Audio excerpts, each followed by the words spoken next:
Todd Blanche acaba de quedar completamente expuesto, tartamudeando, elevando el tono y demostrando una vez más por qué muchos cuestionan seriamente su credibilidad después de que el senador Chris Van Hollen lo desarmara pieza por pieza durante una audiencia.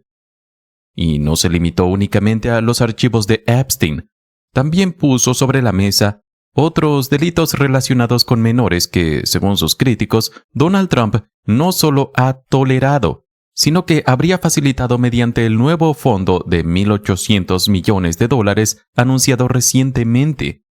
Un fondo que algunos legisladores describen como un mecanismo para beneficiar a algunos de los peores infractores del país, incluyendo personas cercanas al entorno de Trump. Y frente a todo eso, Todd Blanche simplemente no tuvo respuesta. Cuando lo confrontaron directamente, su discurso comenzó a desmoronarse.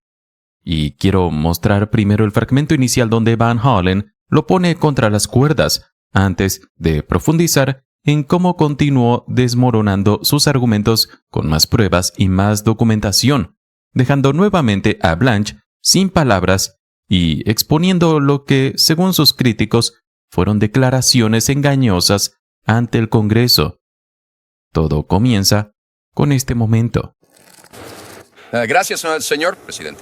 Señor fiscal general, este es un fondo discrecional, escandaloso y sin precedentes que usted ha creado. Pregunta sencilla. ¿Podrán optar a este fondo las personas que agredieron a agentes de policía del Capitolio?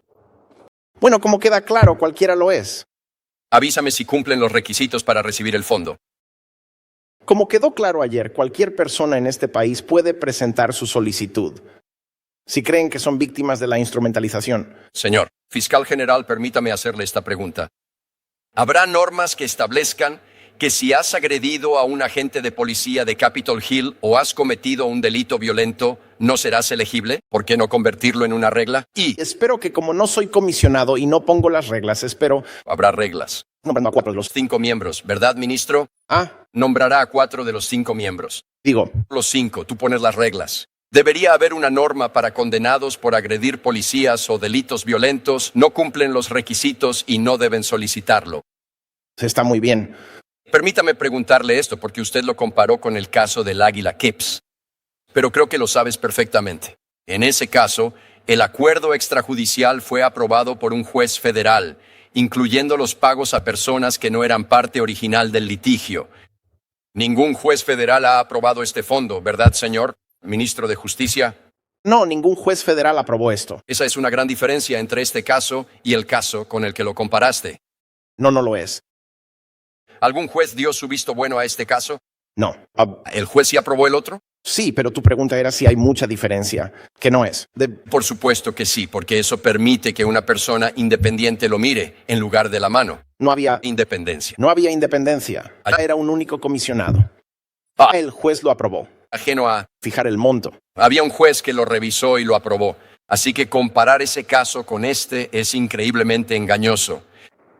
Déjame preguntarte esto sobre el caso Epstein, porque mientras hablamos, muchas sobrevivientes de Epstein están en Nueva York. Están leyendo partes de los archivos de Epstein sobre el abuso que sufrieron.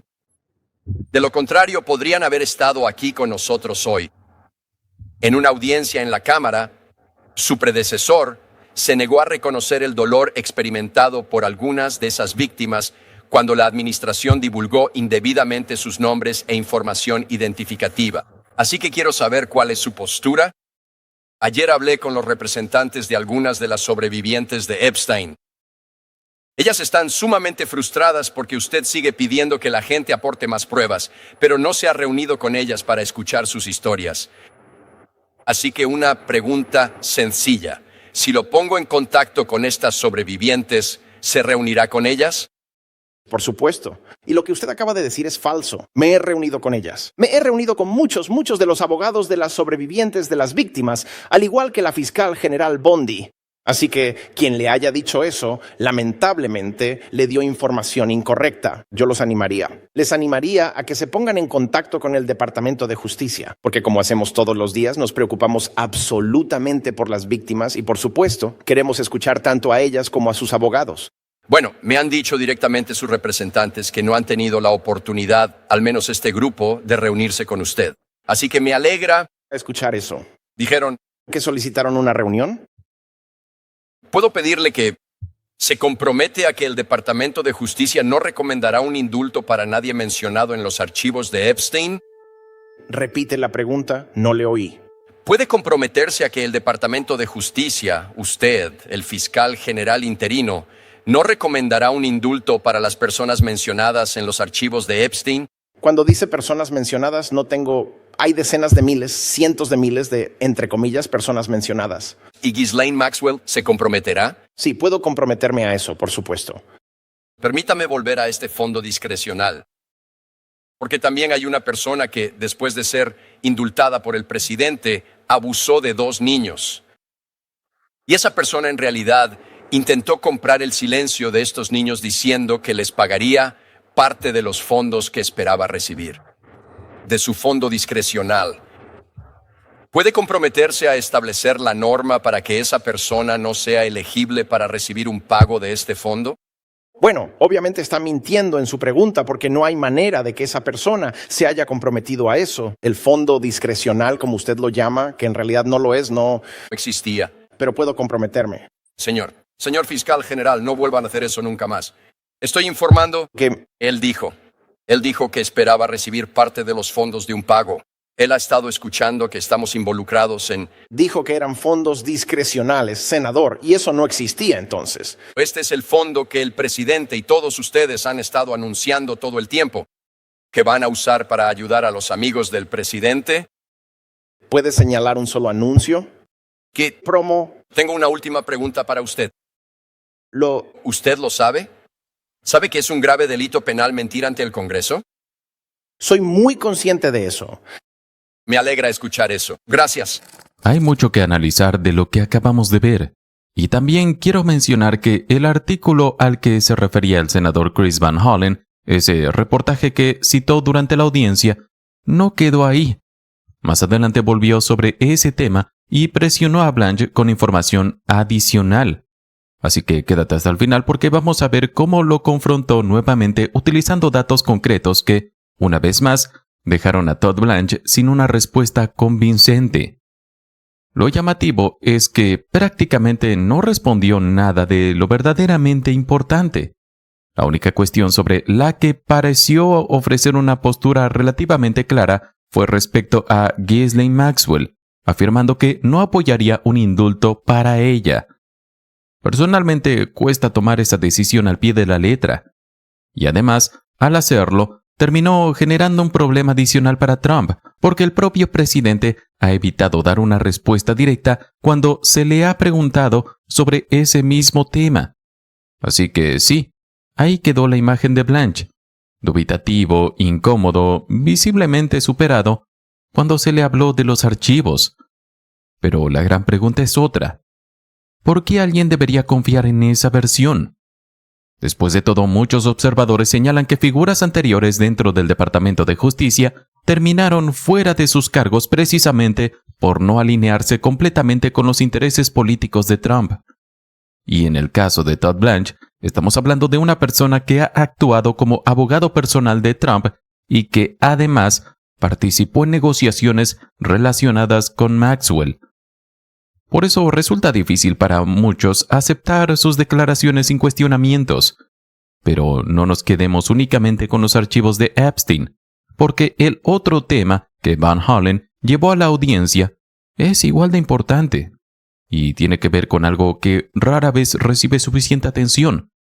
El senador recordó que Trump no solo otorgó indultos a participantes violentos de los sucesos del 6 de enero, también benefició a individuos condenados por otros delitos graves, incluyendo fraudes y crímenes. Y ahora, según sus críticos, algunos de esos mismos individuos podrían verse favorecidos por el nuevo fondo multimillonario anunciado recientemente. Van Hollen planteó una preocupación muy clara. ¿Qué ocurre cuando personas con antecedentes graves no solo reciben clemencia, sino también apoyo político y financiero? Porque para muchos legisladores, el problema no termina con el indulto. El problema empieza después. Y ahí es donde entra la crítica más dura. Algunos congresistas como Jamie Raskin han llegado a describir esta estrategia como la construcción de una especie de estructura política paralela, fortalecida mediante indultos masivos y apoyo económico. Una acusación extremadamente seria. Y precisamente sobre eso siguió insistiendo Van Hollen. Especule. Quiero que conste en actas. Presento, para que conste en actas, una historia del Washington Post de enero de 2026, un extenso artículo titulado "Para muchos alborotadores del 6 de enero, un indulto de Trump no fue suficiente", y continúa citando al presidente de los Estados Unidos, quien, al ser preguntado sobre estos pagos, dijo: "Mucha gente en el gobierno ahora habla de ello.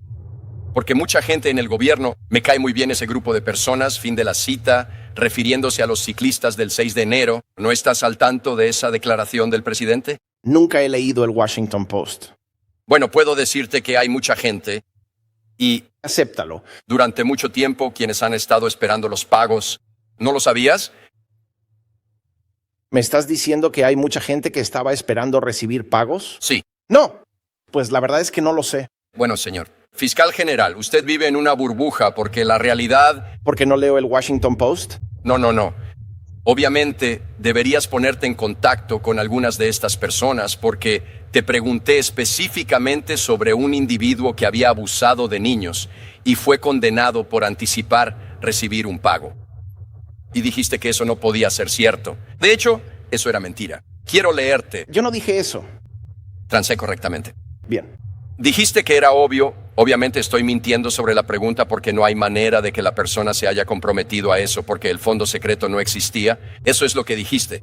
Voy a leerle a usted, señor. Fiscal general, una declaración jurada de la oficina del sheriff del condado de Hernando, Florida. Y quiero que escuchen atentamente lo que dijo este agente de policía sobre este delincuente. Un criminal llamado Andrew, indultado por el presidente, ahora está siendo acusado de abuso sexual infantil. Él dice, Andrew también contó que, como fue indultado por asaltar el Capitolio el 6 de enero de 2021 y que estaba siendo premiado con $10 millones por ser uno de los del 6 de enero, Andrew sí dijo que lo incluiría en su testamento refiriéndose a una de las víctimas de su abuso. Lo incluiría en su testamento para que se quedara con el dinero que le sobrara. Se creía que esta táctica se utilizaba para evitar ser expuesto. Lo que Andrew le había hecho, firmado bajo pena de perjurio por alguien de la oficina del sheriff. Y me dices que no sabes nada de todas estas personas a las que el presidente de los Estados Unidos y otros les han indicado que van a recibir pagos. Y creo que lo que acabas de leer es repugnante. Lamento muchísimo que eso haya sucedido, pero eso no fue lo que dije. Es decir, puedes inventarte cosas que no estoy diciendo o bien dejarme hablar, señor. Fiscal general, Soy... según la declaración y nuestra charla previa, dijiste, mientes en tu pregunta. Esa persona no se comprometió a eso porque el fondo oculto que mencionaste no existía. ¿Cierto? La declaración que leíste decía que se le daría esto. El criminal sugirió que recibiría $10 millones. Ahora estás jugando absolutamente con las palabras. No estoy jugando con las palabras. Claro, la gente también. Las palabras importan. Si vas a citarme, hazlo con precisión. Presidente para el acta. Un indultado por Trump del 6 de enero fue condenado a cadena perpetua por abuso infantil. El alborotador intentó sobornar a su víctima con promesas de pagos por el asalto al Capitolio. Resulta casi cómico observar cómo algunos intentan descartar investigaciones periodísticas simplemente porque provienen de medios que consideran ideológicamente adversos. La crítica habitual es que se trata de un medio liberal y, por lo tanto, todo lo que publica debería ignorarse automáticamente. Pero esa lógica empieza a tambalearse cuando hablamos de un periódico propiedad de Jeff Bezos. Porque si uno revisa cuidadosamente las posiciones editoriales impulsadas durante años desde ese entorno, encontrará constantes defensas de iniciativas tecnológicas, inversiones multimillonarias, desarrollo espacial privado y reducciones fiscales que benefician principalmente a grandes fortunas. Entonces, surge una pregunta razonable. Si constantemente promueve posiciones favorables a los intereses empresariales de los multimillonarios, ¿Cómo encaja exactamente en la caricatura de medio radical de izquierda que algunos intentan vender? Más allá de eso, lo que quedó claro durante la audiencia fue otra cosa. Todd Blanche tuvo dificultades para responder. Titubeó, evitó preguntas, y cuando finalmente respondió a algunas de ellas, terminó generando nuevos problemas para Trump, especialmente al abordar el tema de Maxwell. Mientras tanto, Chris Van Hollen realizó exactamente el trabajo que muchos esperan de un senador: confrontar declaraciones oficiales, exigir respuestas concretas y no permitir que las preguntas incómodas queden sin contestar. Y honestamente ese debería ser el estándar para todos los miembros del Senado. Y hasta aquí este video. Si te gustó este análisis, no olvides darle like, suscribirte al canal, comentar tu opinión y compartir este contenido para que más personas puedan conocer todos los detalles de esta historia.